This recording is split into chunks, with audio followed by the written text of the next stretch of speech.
Hello, my name is Crystal. I love coffee, connecting, and helping businesses to grow. In this quick little webinar, I want to share with you today how to launch and create a very quick online course. In my last 5 years of running 2 online-based businesses, I've seen lots of people waste lots of time doing a couple different things. One of the biggest time wasters and money wasters that I've seen is the online course industry. It's really incredibly amazing and awesome how we have such great technology that can help us to take what we know, to package it up into some videos and some PDFs and some modules and learning material to help more people. Should be really easy, right? But there's a few pitfalls that I see and a few ways to do it not so good and to do it really good so that you can create a very good intro product for your business, an additional income stream, help to train your staff or to grow, or take some of those things which you're always talking about all of the time, you might get tired of mentioning, and record them so then you can work on what matters most. So in this short presentation, I'm going to talk about how to launch a good course and a few action steps to help you get there. And let's get started. So a little bit about me and my approach as well to online-based business. Again, my name is Crystal, and I am lucky enough to live in the UK. As you can tell from my accent, I'm from the States. I've spent time in Canada, East Africa, South America, and other places as well. One of the things which I've loved from my travels is the opportunity to endure and to see sacred space. I really love in the UK how we have lots of cemeteries and castles and old things, and it's just really amazing. So what that does for me is it helps me to see some really cool things and gain some perspective. As a global person, it also gives me some unique perspective on learning languages, spotting gaps and creating systems and things that work and things that don't. When I'm not working, I love being outside and spending time with my family. So in terms of those sacred spaces again, in the UK, one thing which we often have is ancient churchyards. I spent COVID in a tiny village in Wales with about 1,000 people. And there was a time for about 3 or 4 months when we couldn't go more than 5 miles from our house. And so it was really cool and really amazing, actually, when we spent lots of time outside, and I ended up spending a lot of time in the cemetery. And it was a bit creepy, but also kind of cool because it gives you perspective when you sit in an ancient place and you think. You can think about and reflect on the people whose lives have gone before us and imagine what their lives were like 500 years ago, 1,000 years ago, when the Romans were around in Britain, and think about as well the perspective that we have in our lives. When we bring that kind of heavy topic to the idea of an online course, it brings amazing clarity. So when we think about an online course, one of those misconceptions that so many experts think about is the idea that they just have to shoot some videos, put together a couple nice PowerPoint presentations, and put it on an LMS system. Voila, you're done. But the problem is lots of people now, especially with ChatGPT and a lot of the AI kind of interactive interfaces that we're getting now and generative content creation, is information doesn't sell anymore. Even until 2022, you could still probably get by with just a purely informational course. Now we need something that transforms and that changes your learners. Your learners are busy. I assume that they're adults, so that means that, like the rest of us, they're juggling lots of different commitments, kind of sandwiched between caring for elderly parents, raising a family, all of the responsibilities that come with work and all that sort of thing. And so to really commit to doing an online course takes a lot. And that's also why the majority of learners who take an online course or buy one don't actually open it, let alone finish it. And you don't want your course to be in that category of courses in a course graveyard, because you want your course to be known as something that gets results, as something that actually helps people move forward in your area of expertise. You could be thinking, okay, but I'm a bookkeeper, or okay, but I'm an accountant or an app developer and I'm teaching people how to build an app. It's really easy. But you can think about what are those micro steps or those baby steps that a learner needs to be able to know to be able to take your course or to achieve that transformation. So for example, if you're doing a bookkeeping course about Etsy or about QuickBooks or about how to use best practice in the changing in the tax laws in the UK or tax laws in the States, you might think to yourself, okay, here's kind of the big goal, the big soccer goal. What are those little baby steps, those little kind of 2 or 3 things that people need to know about, whether it's skills, whether it's knowledge, whether it's the ability to do something to get there. Those micro steps for a very effective course for the online space at the moment, it used to be you could get away with 4 to 6 micro steps before COVID and before the whole world went digital. But now our attention spans are so divided that I was reading something lately that talked about you want it to just be 2 or 3 micro steps in your online course. Again, I'll say that again, 2 or 3 micro steps. So you need to think about the big outcome and those 2 to 3 micro steps. So you might be thinking to yourself, oh no, I have way too much content for my course. We'll come to that. And it could be that you're taking one course and creating a group of courses, a library of courses, or something different. So again, think about what is the big transformation that you want the people in your course to have when they finish. Okay. Right, the next step is, and this is where people are winning at the moment, is people really don't want more information. They would go and ask Google, go and ask ChatGPT, go and ask their friends, find an online mentor giving away food, things for free. You want stuff that people will take. They have the transformation, they have the vision, they have the goal, they have the 2 or 3 things that they need to do. As you are creating content, you don't just want to sit in a room by yourself making a video. I know, like I am at the moment.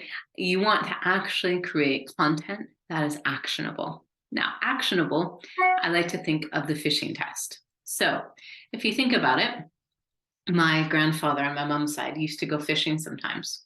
And he used to sit, take a book or take one of his kids, and they'd sit and they would fish. And that's all they did for the whole afternoon. Now for myself, I find fishing a little bit, I'm not going to say boring, it is a bit contemplative. But at the same time, when you're fishing, you're also doing some active actions. You're connecting with whoever you're around, you're connecting with nature, waiting for the fish to bite. But in your course, you don't want to just be fishing. You want it to thinking about all of the things, all of the content that you create needs to be actionable. So we're not creating something that someone's going to sit down and just watch in an afternoon and think, oh, that was really good. Now let's go on to the next one. You want it to be content that is chunked, thinking about 2 to 5 minutes of content, and that has micro steps in it. Again, those big micro steps that we talked about, those 2 to 3 big ones. And each of those big micro steps, you create 2 to 3 mini ones. So think about a kid who's learning how to walk, or a kid who's learning pretty much anything. They have the big goal of whether it's to learn ballet, to learn soccer, to be a gymnast. They have that big dream when they're, a grown-up. But when they're, a toddler or 10, they're not going to be at the Olympic level or at the pro level. They're going to be at a smaller level. Same with your audience and same with the people who are taking your course. So you want to break stuff down so that they feel like they can achieve it, so that it's manageable, and so that it is actionable, so that you are actually asking them to do something. You're not just presenting a video You're not just giving them loads of how-to worksheets or loads of content, but you're actually inviting them to action their project or action their reason, their transformation for taking the course along with you as you're doing the course. This works beautifully in community, and that's one great, beautiful upsell for an online course, is to create a community that goes through the course together.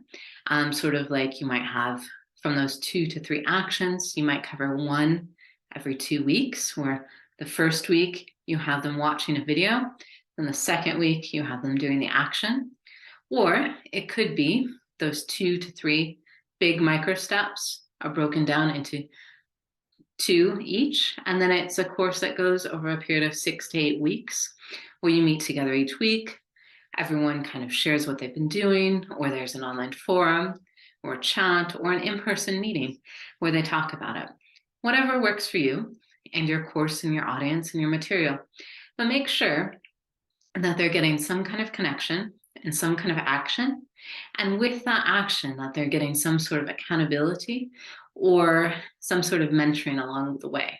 Because the people are taking your course not just to get the information, not just to fill in the blanks of a worksheet or to create their project plan, but then to also action it in some way so that it becomes alive. So that, for example, if they're a online-based e-commerce seller learning how to use online bookkeeping for the first time, they watch your content, they action it, and then maybe they do a session with you or somebody from your team to get feedback about how it's set up in their business. Or if you're an expert consultant on, I don't know, helping babies to sleep, which is so needed, you might have then the families watch kind of the content prenatally about how to establish good sleep hygiene, good sleep routines, and then you share that with them. They create the sleep plan, and after 1 or 2 weeks of the newborn baby, you help them to, or someone from your team helps them to kind of look at that plan and think about what could be going really well and what could they do to help them sleep a bit more. So again, it's either an involvement from your team, somebody from the course community, or some feedback mechanisms within the course. But the real key and the real beauty to be able to sell an impactful online course is to make it actionable and connected within community, because at the end of the day, AI and automation and tech and online course systems can't replace the human connection and transfer of information that comes from authentic community. So that is a beautiful thing to create for your online course. And then, thinking about those actions and connection and community, thank you for taking the time out of your busy schedule to watch this today. And I want you to think about yourself in your online-based business. There's several different things that you can consider to grow your business using an online course.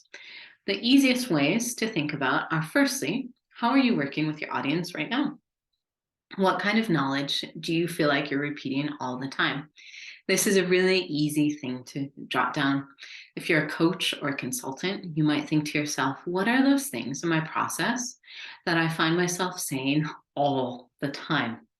I know when I had one client do this recently, she had a page, 2 pages filled up. And she said, that's why I don't like what I've been doing. Because I feel like for the last 6 months, all I've been doing is the same information. Different faces on the screen, different faces in front of me, but it's all the same.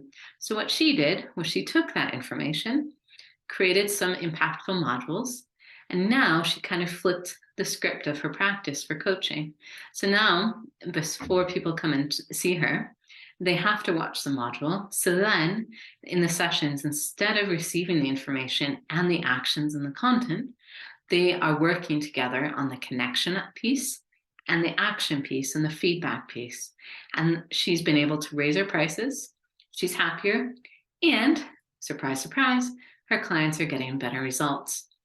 Another thing that you could do is looking at your audience, looking at the impact that you've made in your client evaluations, in your testimonials, and your feedback for your consulting or your mentoring or your coaching in the last 6 to 8 months. What are the success stories? And this is the most important one. What are the pain points? What do people wish you did more of or didn't like that you do?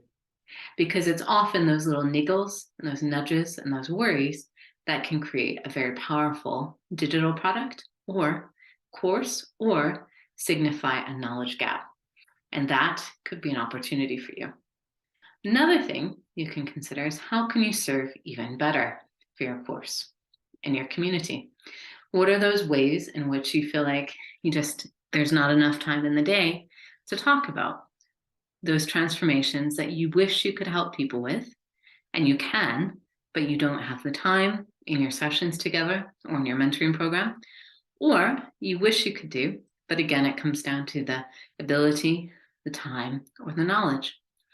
And think about how can you spend more time doing the things that you're good at. So if you think about those topics and information and knowledge that you're always giving to people on repeat, then you can go ahead and choose one of those and think about from that, are you spending more of your sessions and more of your service delivery time on those topics or doing what you do best?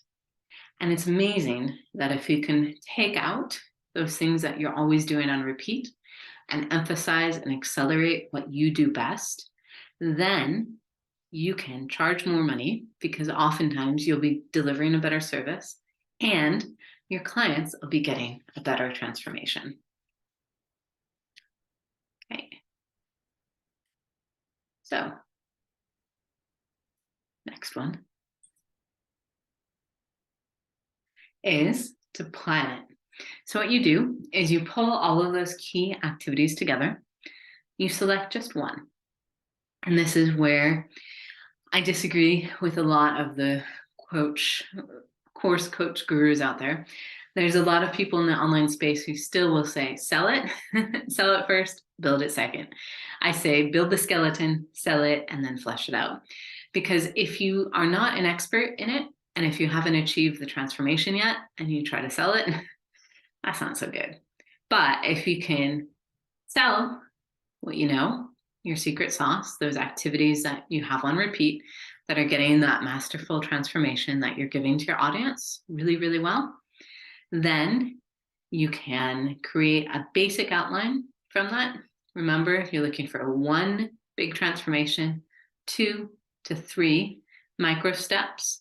And from each of those micro steps, you make 2 to 3 mini micro steps. That is your course outline. Put that together, share it with about 50 people. Now I say 50 people because you're looking for about 5 to 10 people who will very willingly pay you to run through the beta version of your course.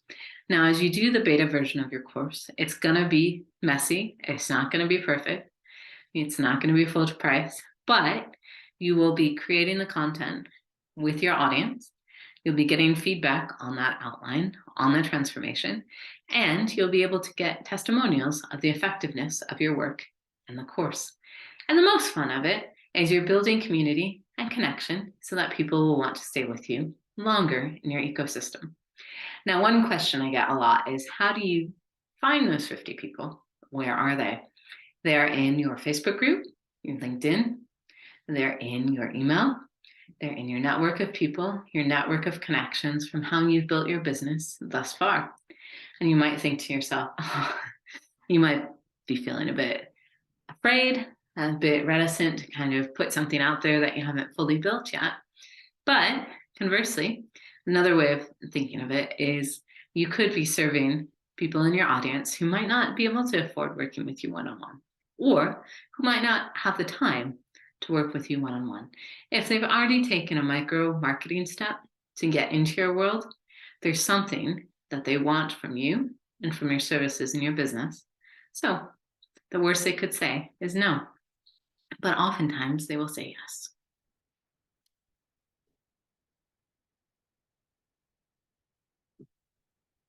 So the next steps. As you've put together your skeleton outline for your course, hopefully, after this. And as you put it out to your audience and then go about building it, I'd love to help.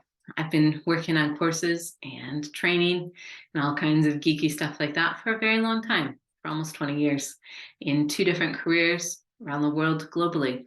I love helping businesses making an impact. If you're a service-based business owner who is an expert at something, you've made an impact. That means that you've had between 10 to 20 clients at least. It's worked and you enjoy it, but you're tired of repeating that information. And you want to achieve greater impact and make some more money. Let's chat. I'll put a link here to my coffee chat link, as well as my Facebook group. Hope that you have a great day, and I'd love to know if this was helpful for you and if you have any other questions. Thank you. Bye.